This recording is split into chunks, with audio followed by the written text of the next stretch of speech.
Like, I'm Timmy. I got my baseball cap. I had the hair growing out. I had pretty much the Ted look going on, Yeah, yeah. and I absolutely could not stand it. I couldn't do it anymore. Yeah, I hate it too. I'm about to deal with it. Yeah, I couldn't stand it. And then I was cleaning up my beard, and you know how when you nick something with the razor and you're like, shit, do I Yeah, fix it or I hide it? And I was like, no, I'll just start over. yeah, yeah. So. So we're gonna have to start calling you Little Timmy Black Hat. I did notice the benefit of having a beard. I got rid of hid this part here, this little fat thing. I don't know what to do with that. Working out my neck, maybe? I'm Well, not sure. apparently it correlates as a ranking factor. It could be. I bet you it is. As big as your chicken gizzard is, and as high you rank.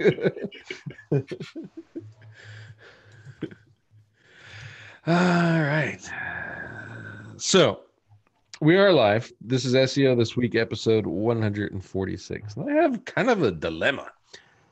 And I wanted to throw it out there to the audience because, just see how you guys feel about it and where we're going. So I have SEO This Week on Tuesdays. Wednesdays is SEO Flight Club. And then Fridays, I do weekly webinars for SIA. Yeah, And that's a lot. Yeah. If you've ever done shows, 3 is a lot. It's a lot. It's a whole lot.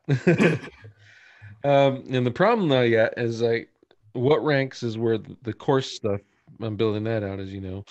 And then I want to help market that. I want to have a YouTube channel and the show. So here's my dilemma. Do I kill SEO this week? Or do I do both shows? Now I have 4 shows. And I'm trying to balance. Plus, I just signed a new 10K a month client. So that's another one. I got to build the course. I'm doing SIA. Well, doing testing. And I'm like, you have a classic small business problem. Yeah. Your business basically amounts to Clint Butler's TV repair. And when you go to sell the business, what you're actually selling is a van. Because the business is Clint Butler. So your problem is there isn't enough Clint. You have these marketing channels that are very lucrative and stand to grow with time. Mm-hmm. So killing things that tend to grow with time is generally a very bad idea. Yeah. So what I would recommend is you need to get an apprentice who can run some of these shows most of the time, where you can come in and cameo frequently, but you don't have to do it 100% of the time. That's a good idea. What I was thinking, here's my thought, because I don't want to kill off the channel. I wouldn't anyway, because it's the brand is under Digital Ear. And I don't want to kill off completely SEO this week, because I have, you see the YouTube views, but I also have the podcast part, right? So I was thinking the SEO this week part, where you get all the news and all that other stuff, which is, it's interesting to hear. You hear our perspectives, and occasionally we throw in a nugget or two. Actually, just keeping that in the audio podcast format. So not the YouTube live show, and then bringing in the new What Ranks show onto exclusively on the YouTube. So that way, because I'm going to make the SEO this week post anyway. So I'm going to do it anyway, because that's how I learn and how I find new things is reading the news stories. And if I'm going to do that, I'm going to do the post. So why not do the audio part for the audio podcast, and then have another channel on YouTube? Not another channel, but a different type of thing, exposure on the YouTube. So Well, Balancing that out too. I think your YouTube fans are going to hate the idea of stopping SEO this week as a YouTube show. So I think you know what they'll say about that. Yeah.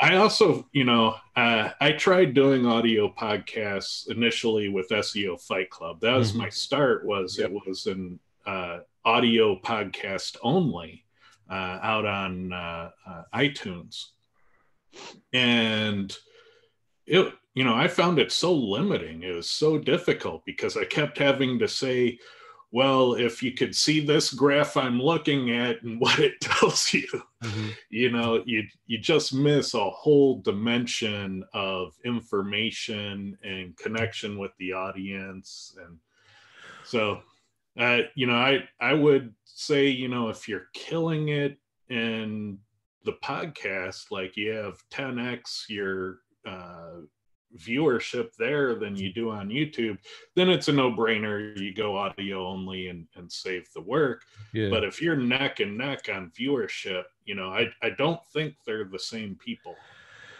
Yeah, I don't think they're the same people. There might be some overlap one way or the other, but for the most part, no. If I'm looking at 300 to 500 viewers that watch an episode on SEO this week on YouTube, and roughly the same-ish amount on the podcasts. So I would like to see that number go higher, but I think that, if I'm being honest, the audience is limited, and since there's not really a payback, like I can't honestly say that I can attribute a client to SEO this week. You know what I mean? So there's no ROI for me. The ROI I get is helping the community out.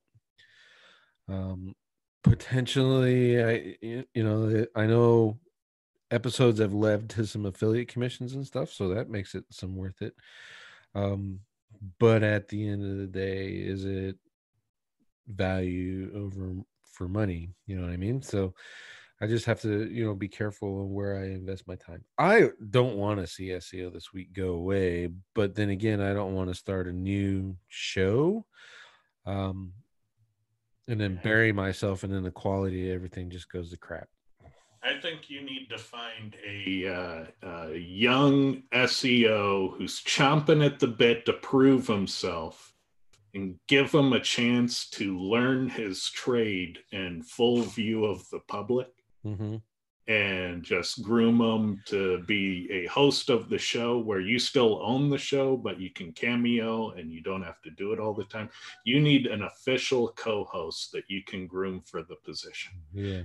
And use as a test case for your What Ranks course, and showing, taking someone from beginner to expert and what it takes. And, you got the whole case study you could develop out of it for your other products.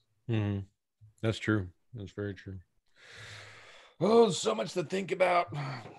I almost went full retard and just I'm canceling the show. I'm not doing it anymore. SEO is dead. That was my original plan, but that's why I have Ted. Ted is my sounding board. He brings me down to comments. Yeah, and Mike Carson, he's got a point. Is why not merge the best parts of multiple shows into one more focused show? Well, if you look at other YouTube shows, they often branch out into other, segment style shows. So their show becomes too big, and so they'll fracture off a piece of it and it becomes its own show. Yeah. And they usually have a team of hosts, like they'll have one or two main hosts, but then they have all these junior hosts. So when they fragment, they just hand it off, here's this new show concept. I'm giving it to a junior host who can then take it and run. Yeah. And that's how you build those empires. And so, yeah, I'd hate to see you shut it down when really what you want to do is start something new and hand off this show to a junior co-host. Yeah, that makes sense. So if you want the role of junior co-host, send your plea to Clint, and you can get some instant fame in the industry. Or in a better word, save me. Save me from myself. Oh man. Yeah, I've been doing some decluttering already. Like a whole bunch of Facebook groups I left, SEO Signals Lab, and a bunch of them, local client takeover. I left all of those. Matt Diggity asked me to come back to the affiliate lab where he refigured that one, so I went back to that. But for the most part, I just Wow, you just got super chatted. yeah, Demetrius, thank you very much, man. You're Dan, that awesome. is so kind. You just made it worthwhile because now he can't claim there's no ROI. Yep. Just spent $50 to save the show. $50 an hour. That's much appreciated. Yeah, very much. Thank you. Appreciate it. Where was I? Yeah, so I got out of a lot of those Facebook groups, and it wasn't that I wasn't helping or anything. It's just that to me it seemed like it was more of a measuring contest. There were some people that are in most of these groups that help and stuff, but for me, it just didn't seem appropriate to keep trying in some of those bigger groups. But I am in some of the smaller groups, like Glenn Allstops. He's got the SEO blueprint. I'm in there. Dino Gomez's funnel course, I'm in there. I still am part of the cult over at ClickFunnels, even though I'm not using that one, but that one's okay. So I'm balancing it out a little bit and then just kind of getting a little bit more focused, which is probably pretty good considering SIA. We're doing the first quarter. We have a goal, and damn if we're not going to meet it. And then want to do the show, and then Fight Club. I want to be able to be in a position to help Ted more out with Fight Club, because right now, if you guys don't know, he's driving the entire show at Fight Club. Kyle and I just kind of show up and listen to Ted. So we want to be in a better position to help him with that, and then the course and courses that are inevitable to come out as part of What Ranks and the SIA as that continues to grow at the same time. So busy. Let's see. All of that yakking. Let's see what's questions here.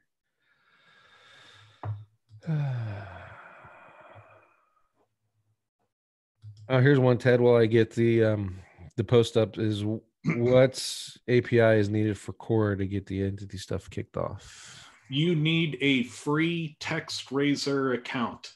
With the free TextRaiser account, you ought to be able to do more than 100 Cora reports per day with entities. I was masking since I learned about TextRaiser. I think it was a year ago.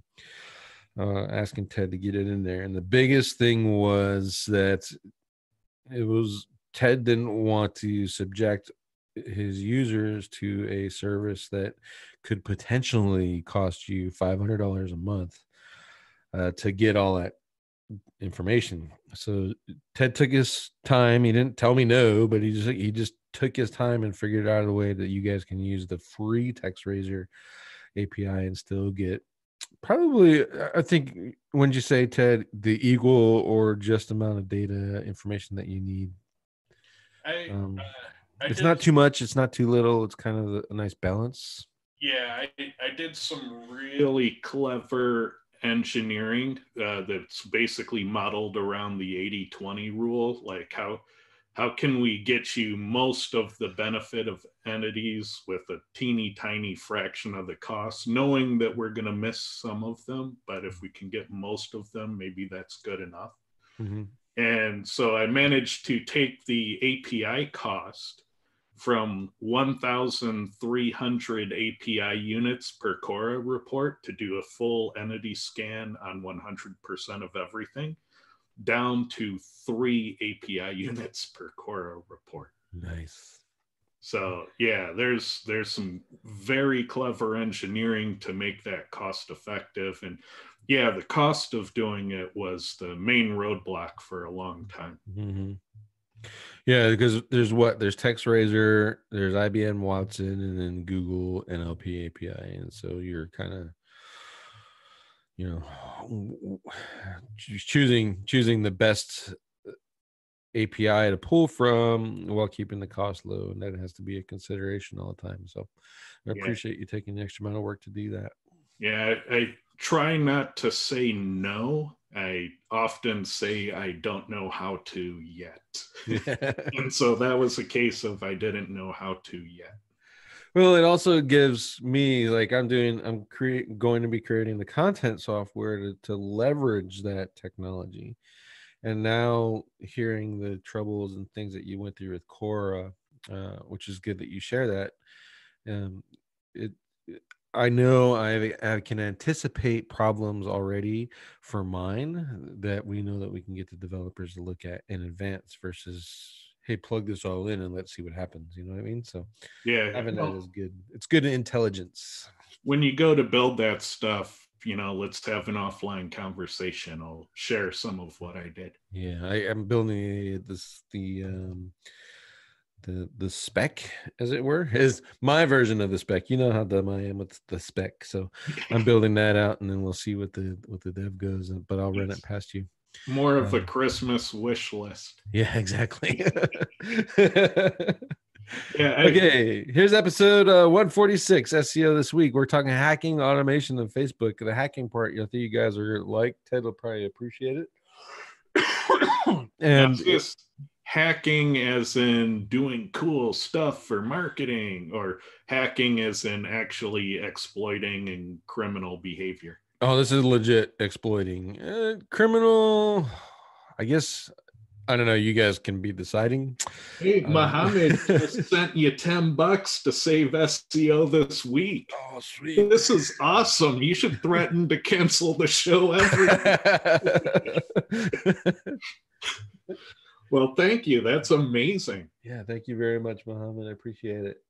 I actually think I might be going to Canada and Montreal in December. We'll see how that works out. This month, as a matter of fact. Okay, so I got a couple YouTube videos in here. Typically, I don't share those, but these are actually really good. And this week I might come across as a Ryan Stewart fanboy, but that's all right. He kind of deserves it sometimes. Excuse me. And this one is how to write cold outreach emails. There's actually this is part of a podcast. So Joel Klett. I don't even pronounce, I'm slaughtering his name for sure. He goes through with Ryan and Daniel there to the site, how to write the cold outreach and how to filter yourself into the noise that's going on with the rest of the, if you're competing with the Indian outreach mob or whatever, this will actually get you into a little bit of a better idea how to write these.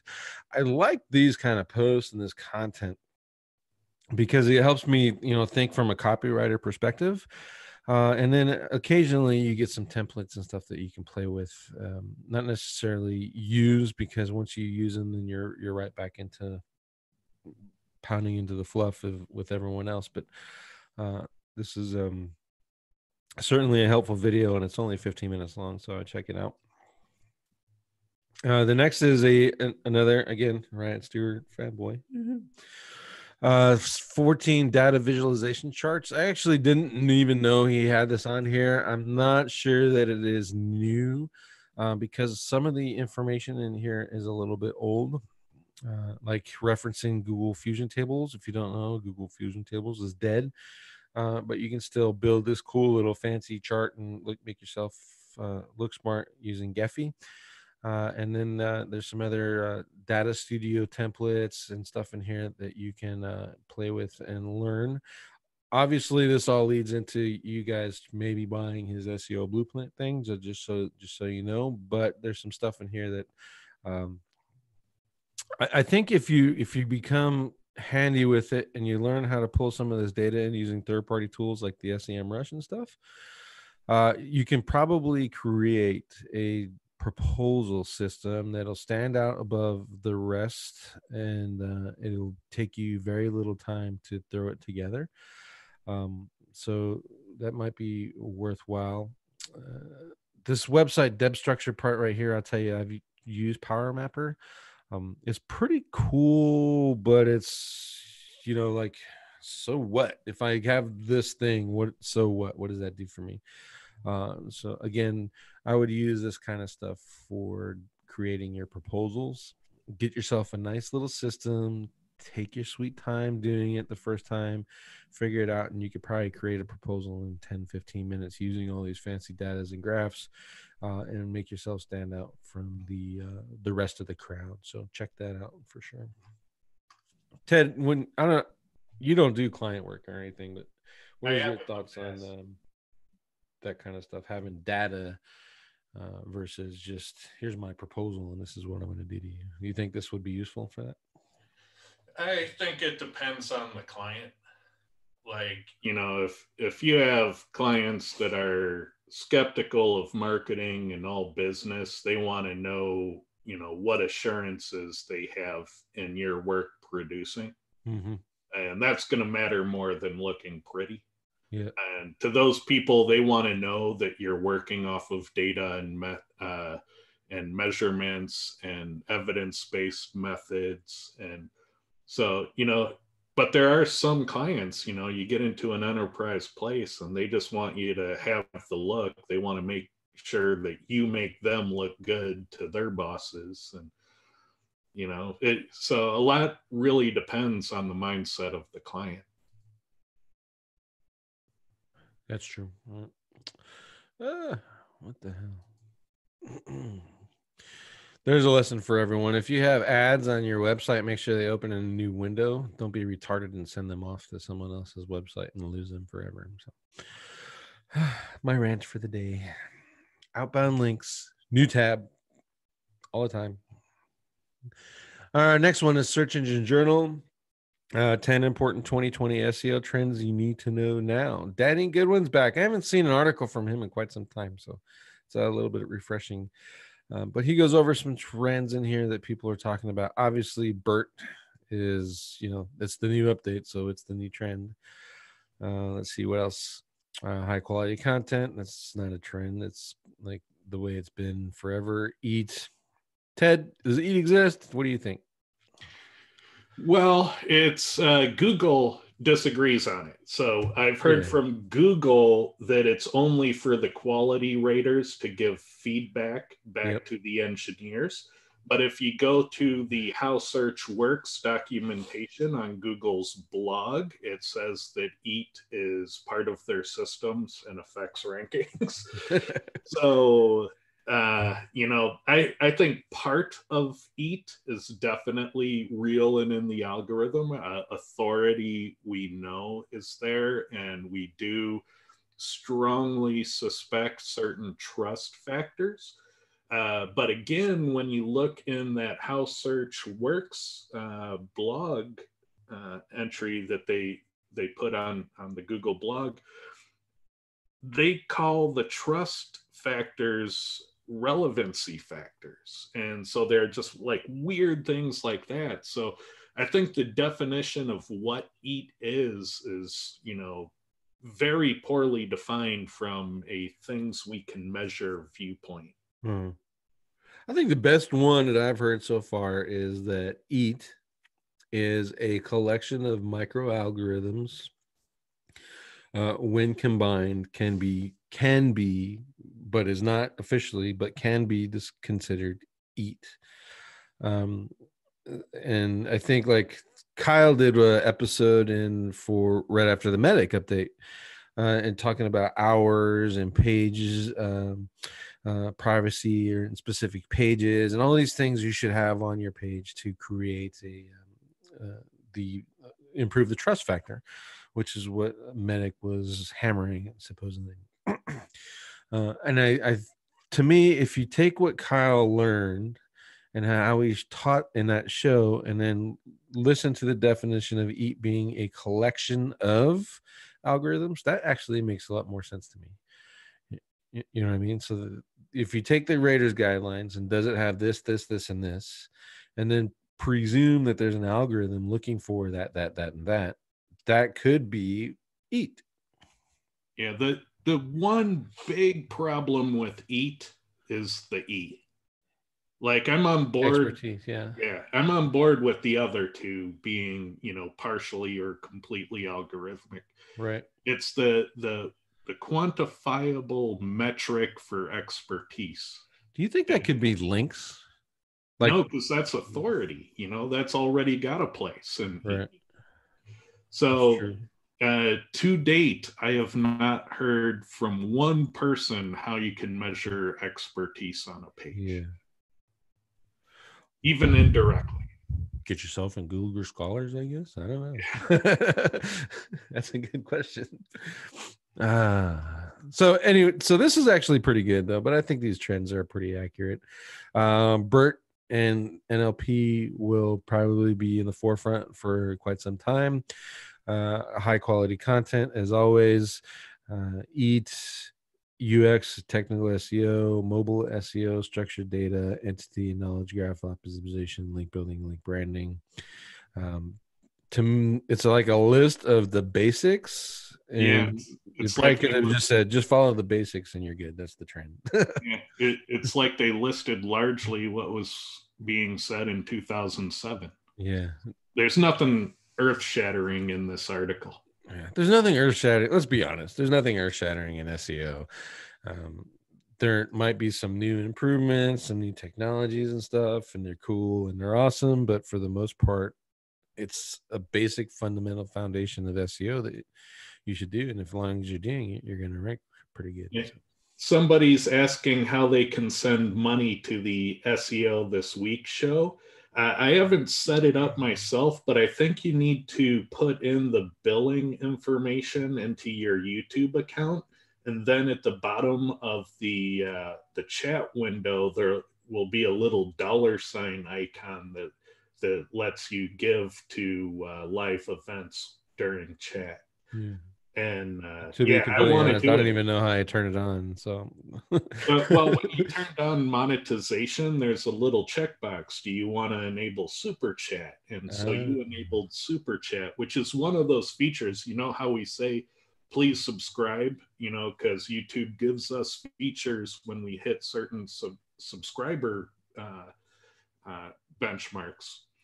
And that's super chat is one of those. So by subscribing, you've made it possible for people to say, here's a little money, please save the show. I love the show and I want to save it, which is remarkable.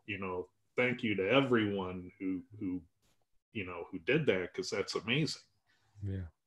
Completely unexpected and unintentional outcome. I do appreciate it. Okay, here's another one from Danny. This is an older one. How and why should remove and improve and or remove old content? I wanted to bring this up again because we're actually going through this with the client. And they had a rather robust blog posting process, and it created a lot of pages. But right now, I think probably if I'm being honest, like 90% of them, I could probably delete no notice. So I think this is probably a timely and it's a good process to go through. Maybe I'll write something a little bit more up to date and stuff. But for the most part, this audit system that they have going on here is essentially what I'll be doing. Maybe not so, ambiguous. Really, I'm just going to be looking for, does it have traffic or does it have backlinks? And the answer is no, both of those. I'm deleting it. That's how I'm going to audit it. But you can look a little bit deeper in this and create a process for yourselves to go through every once in a while, maybe once a quarter, or maybe when your traffic dies down, if you're in a market that kind of slows down, and during this time of the year, that might be a good time to go through that process and start deleting stuff. I would do it to like SEO This Week on Digital Lear. There's some of those pages that just don't get don't have traffic or backlinks. No big deal. It's just the way it is. But I've never done it. In the case that I'm talking now, it's a rehab site. So definitely interested to see what kind of improvements, and maybe we can even get some gains out of that by refining and cleaning that mess up a little bit.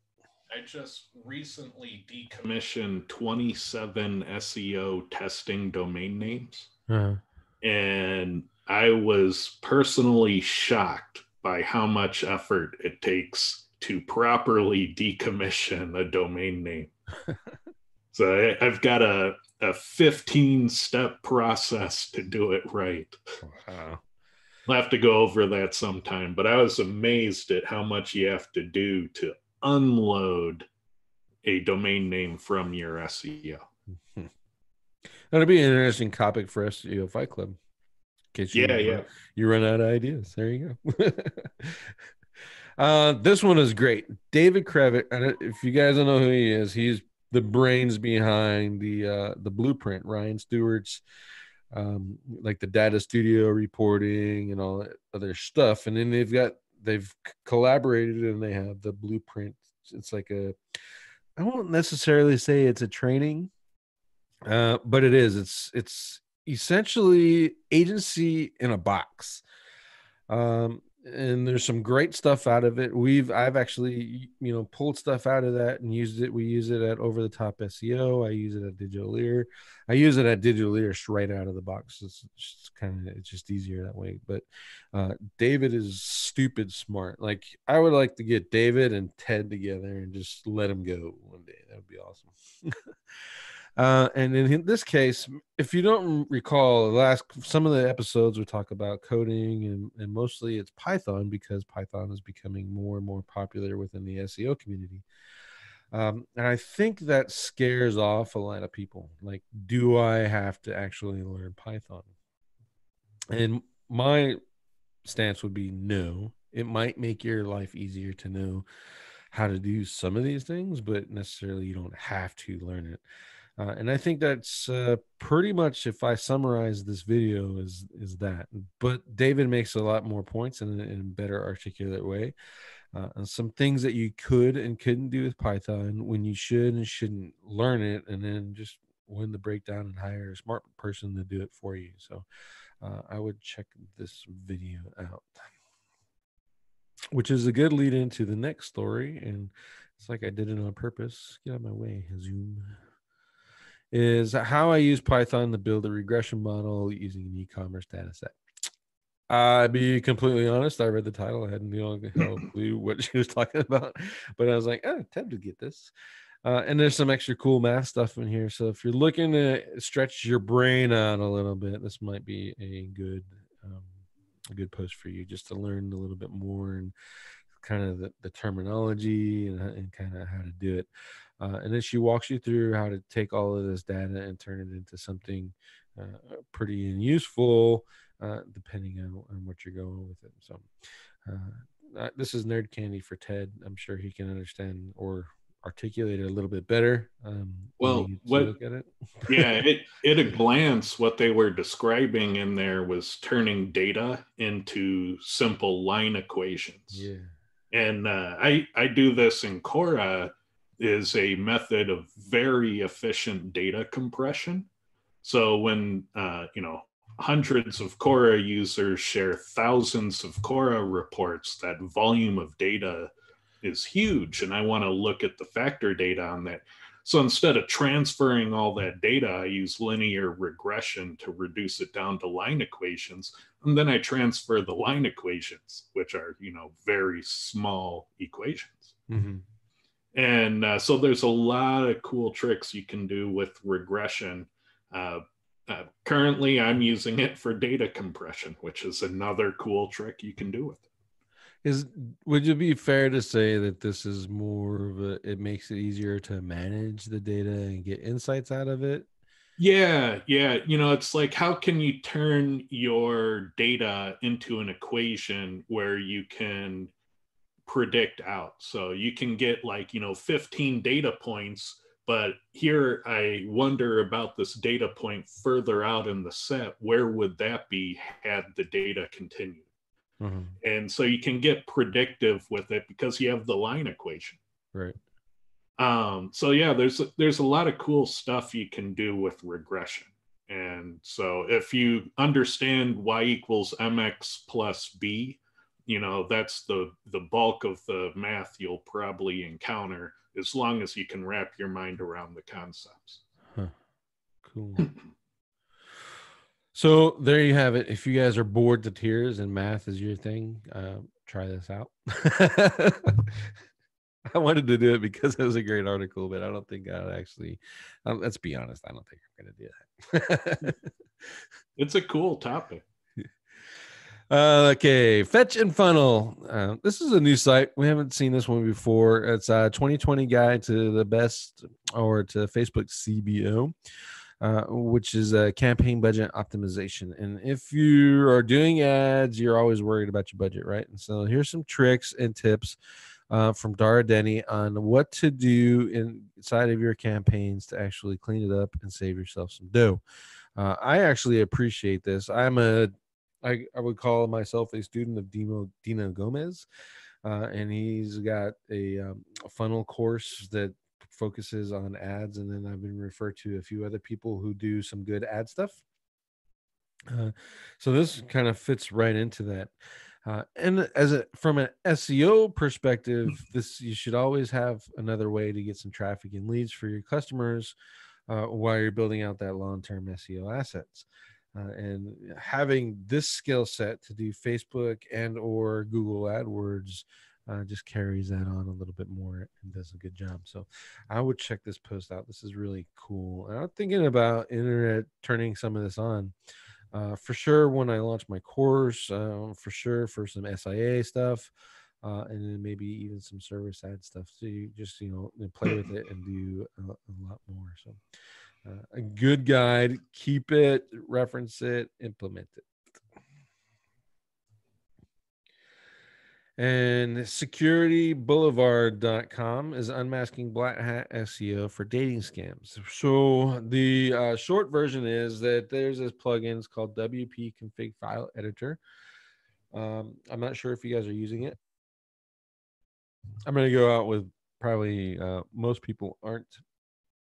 Maybe some devs and stuff are implementing it. But there's a nice, cool little hack in there. And they saw this line of code, which led them to play around and look at the rest of the stuff, and it looks clean and fun. And then they get into the MIME type file definition section and pull it out a little bit more and actually learn that it's the injection. There's a backdoor allowing them to get into your installation. And then it turns that installation into some pretty landing pages for dating sites. And it's a interesting look. Obviously, you're not going to understand all the code, and I'll be completely honest, I don't understand almost all of it myself.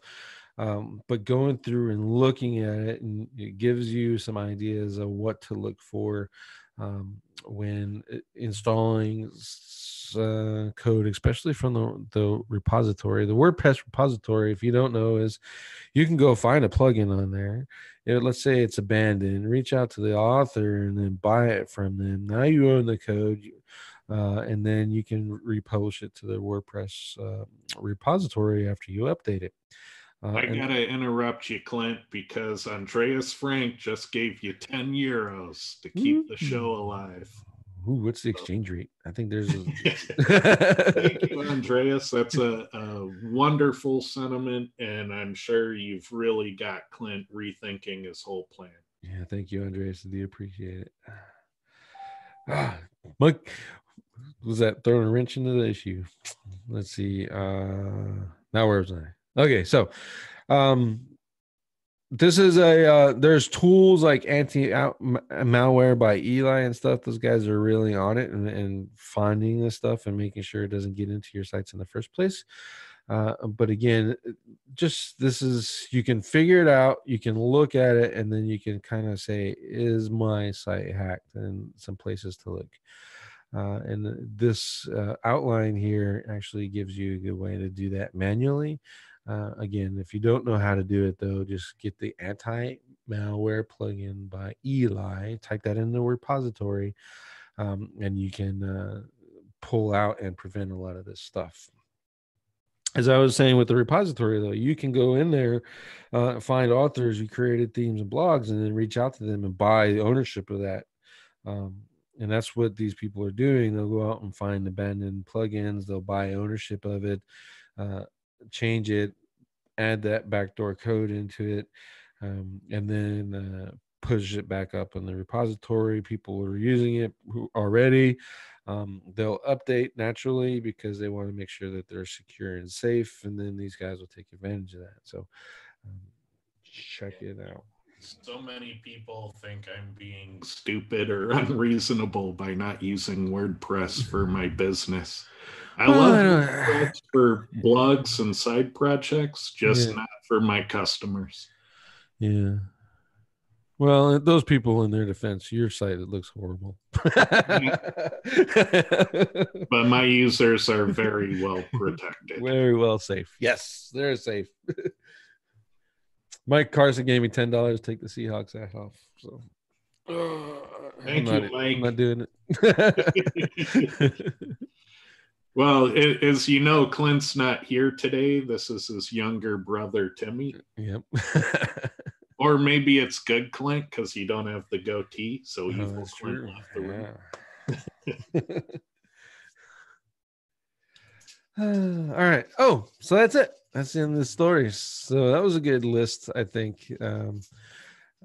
I particularly liked. I really did enjoy that write up for the breaking into the plugin and seeing how people are doing it and how they're actually creating pages. So that was very interesting to me. So. Yeah, going back to the initial topic at the start of the show, I don't think you've ever advertised your services on your show. Maybe you should just have a 30-second slide at the beginning saying, hey, if you need professional SEO services from a reputable agency and your budget is in this ballpark, feel free to reach out to me through this contact form. Yeah, a channel and trailer. Yeah, just put it on, and you might be surprised. We shall see. I hate marketing. I'm a marketer who hates marketing. Yeah, I think you had a big 4-part question in there. Yeah, I'm trying to find part number 1. Did I miss Oh, it? it's at the end. Okay. I rebuilt a website from scratch and it dropped by 80% 2 days after.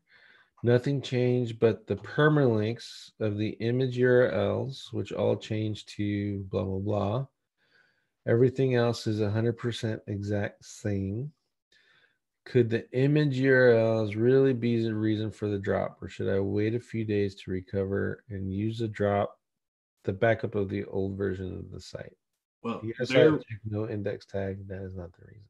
there was what we believe was a notable Google update on Sunday morning. So if it's very recent, you could be seeing fluctuations from that.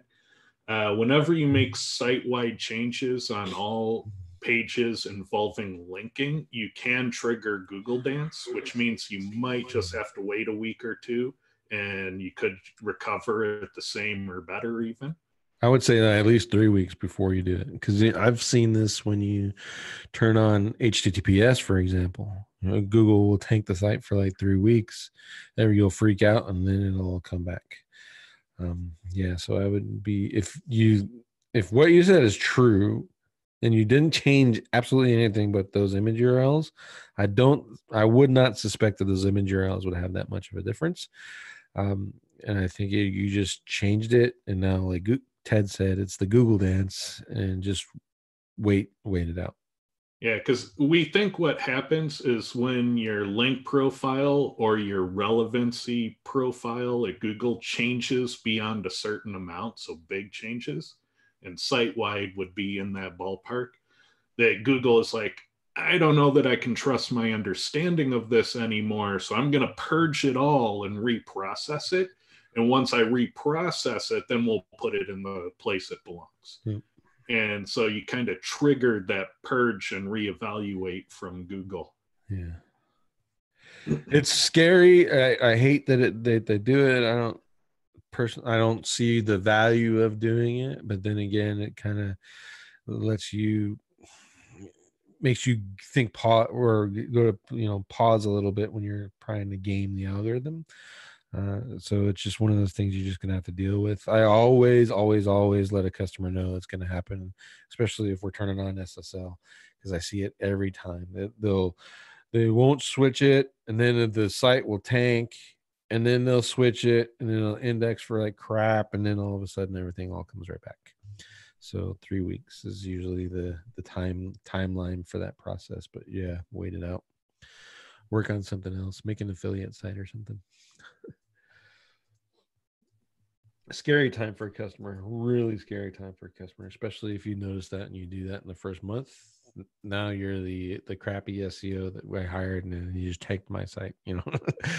So be prepared for that and be ready for that conversation and that objection that is no doubt going to come a month to you when you start looking to get your invoice filled. So it's life in SEO. I don't see any other questions. Let's see. Yeah, that looks like that's it. So tomorrow is SEO Fight Club. Ted, Kyle, and I will be on. What are we talking about, Ted? Well, tomorrow is going to be an episode almost entirely built for Clint. So it's got an audience of one, but everybody else can watch too. But I hope more people can take value from it. So what I'm going to do is I'm going to go into how to create SEO experiments using the IMG test tool. And I know Clint wants to use that test tool, so this is basically training. Yeah. And so I've built it all out. And what's cool about this training is that after this training, there's only 13 more minutes of video training Clint will need to know all of my kung fu for how I test. And I have those videos too. They'll release with the open beta of the IMG test tool, which we plan to make available once we make the new IMG available. So the open beta where anyone can get in and use this thing is right around the corner. And so I'm going to walk you through how to read, make, and understand those specifications. We're going to go line by line, part by part, and we're just going to make it simple and easy to understand. We're going to walk you through a full experiment. We're going to show you what the possibilities are, and then we're going to show you the output of what's produced. And you guys, we can't stress enough, and I'll speak for myself, but I can't stress enough the importance and the value of testing. And it's not just to say, oh, I do testing like a lot of people do, you know. It's actually legitimate testing to give yourself an edge. And sometimes you're going to run into ideas and problems, or how do I set it up, and how do I prevent other things from messing it up. And the tool that Ted's made is actually made that a lot simpler. It does look a little bit scary when you look at the specifications. You're like, how the hell do I write that? So this is really, to me, that's where the value is going to be in this, is just getting more comfortable with the specifications, which as you use it more and more, it'll do. But this saves you all of that. Like if you're doing a single variable, or you're doing leaderboards, or whatever, this saves you all of that drama of the setup, which is typically the hardest part, in my opinion. So you can spend your time thinking about what I want to test. And then Ted's giving you the tools to actually do the how.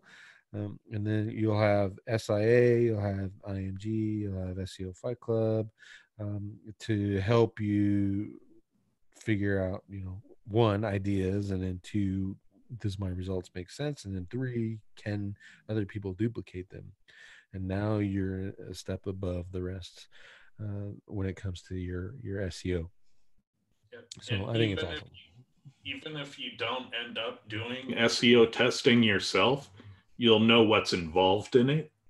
You'll know the key issues of SEO testing. You'll be better suited to evaluate tests you're looking at, because you may not do the test, but you may encounter that research, and you should probably understand its limits. Yep. And you can call people on their bullshit, which is the most fun, at least for me. So All right, everyone. That is it. This is episode 146 of SEO this week. I'd like to thank all the people that donated today. Certainly was not expecting it, and it is very humbling to get that. If you also could hit the thumbs up or thumbs down, engagement's engagement, and we love it. And we'll see you tomorrow on SEO Fight Club at 11 a.m. Pacific Standard Time. Yeah, please subscribe so we can get more cool features like Super Chat. That's why we beg you to subscribe. Yes. And hit the bell. That's so you can get notified. All right, guys and gals. I'll see you next week.